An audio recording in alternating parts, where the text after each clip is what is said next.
We all know about those little dragons that are incredibly powerful in the Fire Emblem games, but a lot of people don't seem to think that. Usually locked to a 1 range, people usually tend to say that they're not very good units, but I'm here to show to you today that they actually are really good. This video isn't just about the Manaketes, but about the Womanaketes and the Childranaketes too. What have I done? I want to start off with Tiki and Shadow Dragon because she's the classic case of first dragon unit that comes along people don't really think is useful. And I'm going to disagree with that right off the bat. Even on H5, Tiki has the distinct utility of being able to one-shot the fire dragons, or any dragon for that matter mostly. Even a level 4 Tiki with 5 to 6 strength can one-shot a 52 HP fire dragon, which has incredibly high stats at this point in the game. This is with minimal to no investment, right? This is just base Tiki doing this. To make matters even more interesting, Tiki can actually also be resurrected with the Alm Staff and be a competent Media Slayer for the endgame, which you have to have a solution to him anyway, and he has super cracked stats on H5. The thing is, people usually look at it and go like, well, Tiki's not really worth the investment. But you don't really need to invest anything in her. You just need to walk her to a place and one-shot a unit that most units can't do anyway. But she's capable of doing so just by virtue of the effective damage that she confers. Nagi is much in the similar vein, the same way in this game, right? It's just that she takes less investment because you actually just have to do a chapter to get her, which is fine. I usually just prefer Tiki because it's not that difficult to get her 1 or 2 levels for her to reach that threshold, and also you get the better fortune as well, which can help you against Medias. In New Mystery of the Emblem Remake, Tiki kinda does fall off a little bit, and I feel like the developers really trolled her. Part of the reason is she comes after the chapters that have a bunch of dragons. So it's like, why did you even show up at this point? And she comes at incredibly low base stats.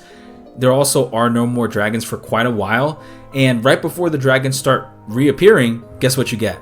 Nagi, who is just Tiki with better stats without any work at all. In this case, I would say yes.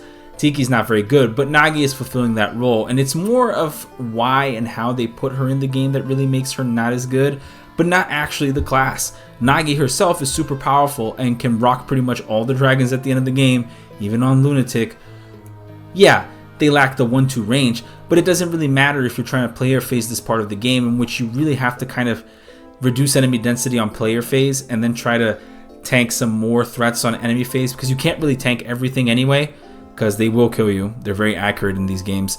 I want to move on to the GBA sections, in which we see a lot more of that going on in terms of Fa. Now, I will say, Fa is not actually the best Manakete in terms of combat. She even struggles to run around the dragons at the end of the game, which is kind of one of her purposes anyway. But the reality is, she's not really that useful because of that. Her strength comes from the fact that she comes with a colossal resistance stat. And if you put her in the last of the deployment order slot, she actually gets targeted by the staves. So she just soaks up staves usages without actually getting hit. She is useful in terms of accuracy though, like she has really good hit rates and she will be able to confirm those kills, and it's good to give her a couple of levels, but her real usage, her real utility comes from that high resistance stat and just being able to soak up a bunch of staves that you otherwise wouldn't have that many good solutions to. Now Myrrh is a different argument altogether.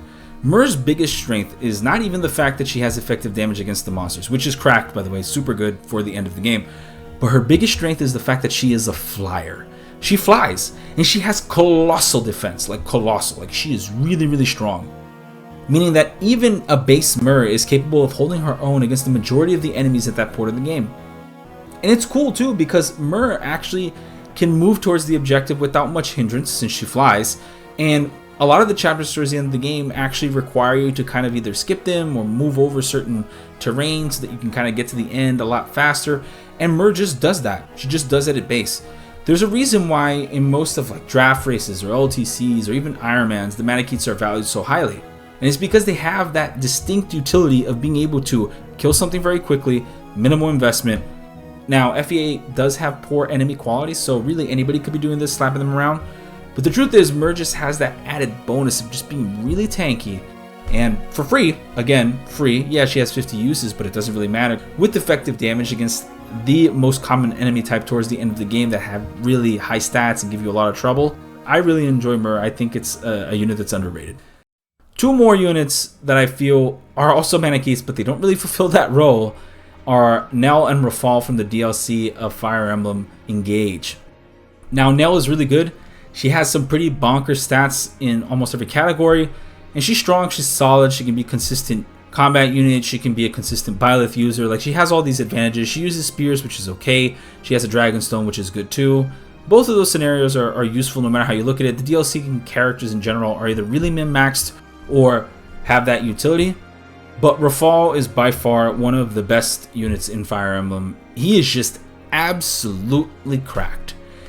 His access to axes, along with his incredible stat line, is ridiculous. And the worst part is that he is actually weaker physically in the Fell Dragon class just because it has lower bases, as opposed to if you were to reclass him to something else. His personal is also really strong. He's just a really, really good unit.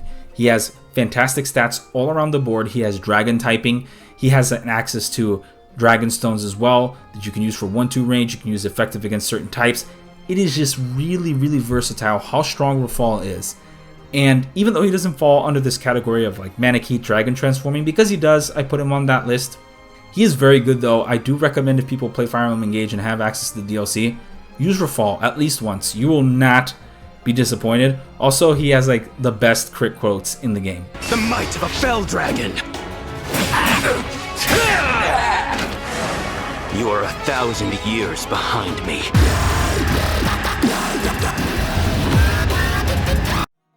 Last but not least, I also needed to bring up Corrin and Kana in Fire Emblem Fates. Now here's the thing. I know that people usually say like, hey, Corrin and Kana aren't really that because of the avatar, and I 100% agree. I don't think they really fall into that Manakete role. But their Dragonstone usage is actually somewhat important, and I'll explain why. Particularly in Conquest, there are not many options for early defensive tanks per se, barring Effie, Defense Blessed Silas, or some scenarios like that in which you can have more defensive stats. But the Dragonstone that Corrin has actually does allow them to be able to tank more dangerous threats and actually can get you out of trouble in a pinch. This effect does fall off for Kana only because by the time you kind of want to pull Kana into it, you usually have a plan for them, meaning you're either going to make them a specific class and try to take advantage of the pairings that you made in order to make Kana.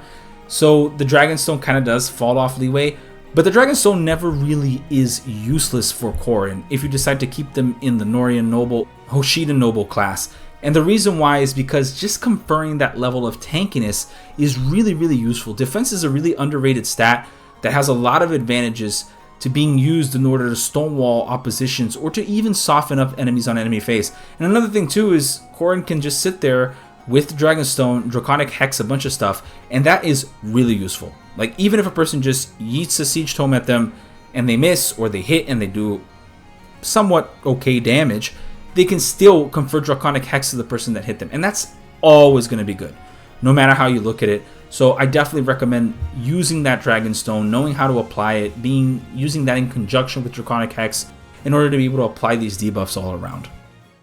What about you guys? Do you guys think that Manaketes get a bad rep?